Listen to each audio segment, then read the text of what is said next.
एक बार एक प्रतापी संत व्यास जी अपने शिष्यों को आश्रम में पढ़ा रहे थे। उनके बहुत से शिष्य थे। व्यास जी रोज अपने शिष्यों को नई नई बातें सिखाते और ज्ञान ध्यान की बात भी समझाते। धीरे धीरे वक्त बीतता गया और सभी शिष्य अपनी विद्या में पूर्ण हो गए तो संत ने कहा, अब आप कहीं भी जाकर अपनी आगे की साधना कर सकते हो और लोगों में अपने ज्ञान का प्रचार कर सकते हो। धीरे धीरे सभी शिष्य गुरु जी से आज्ञा लेकर अपने अपने रास्ते चल दिए। काफी वक्त बीत जाने के बाद संत ने सोचा कि चेलों को गए काफी समय हो गया है, तो क्यों न चलकर उनकी परीक्षा ली जाए, कहीं वे अपनी शिक्षा का दुरुपयोग तो नहीं कर रहे। इस प्रकार संत जी अपने आश्रम से चेलों को ढूंढने निकल जाते हैं और बारी बारी सभी से मिलते हैं। मिलने पर संत जी ने पाया सभी सही दिशा में काम कर रहे थे, लेकिन एक शिष्य अभी बाकी था। उसके बारे में संत जी को मालूम हुआ कि उसने गृह त्याग कर दिया और जंगल में एक संन्यास आश्रम खोल लिया। वहाँ बड़ा ही कठोर जप तप कर रहा है। संत जी यह बात सुनकर बहुत प्रसन्न हुए और उससे मिलने जंगल की ओर चल दिए। जंगल में शाम के समय एक बहुत ही खूबसूरत औरत पायल की छम छम की आवाज करती हुई आश्रम में आती है और देखती है कि बाबा जी आंख मूंदकर भक्ति में लीन है। वह खूबसूरत औरत बाबा के थोड़ा पास जाती है और अपनी चूड़ी व पायल खनकाती है। छम छम की आवाज से जब बाबा ने आंख खोली तो देखा सामने एक बहुत सुंदर स्त्री खड़ी है।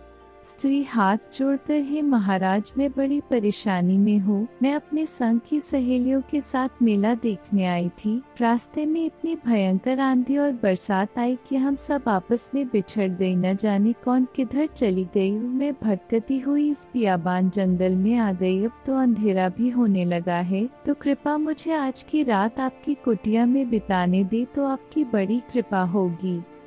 बाबा जी, अरे बावली, न यहाँ स्कूल न ही इस बियाबान में धर्मशाला, यहाँ तो बस मेरी एक कुटिया ही है। इसमें केवल संत फकीरों का आसन लगता है, जिसमें हम भजन करते हैं, माला फेरते हैं, अपने शरीर की साधना करते हैं। यहाँ औरतों का काम नहीं, तो कहीं और जाकर अपना ठिकाना देख।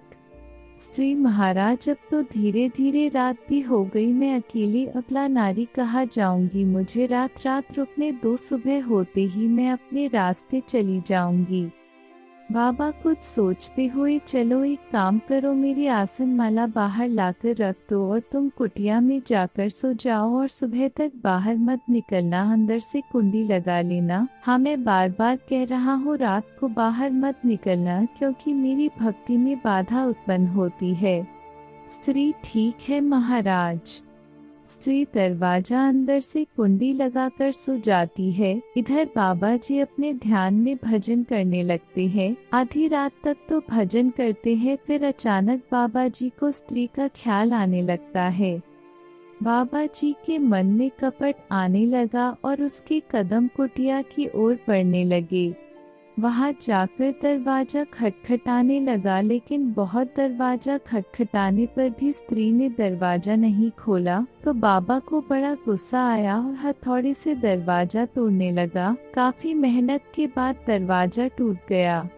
रात के समय कुटिया में बहुत अंधेरा था, तो बाबा ने अलाव दिया, ढूंढकर जला दिया। अलाव की रोशनी में बाबा देखते हैं एक बहुत ही बड़ी बड़ी दाढ़ी, मूछ और बड़ी जटाओं वाला महाराज आंख मूंद कर माला फेर रहा है।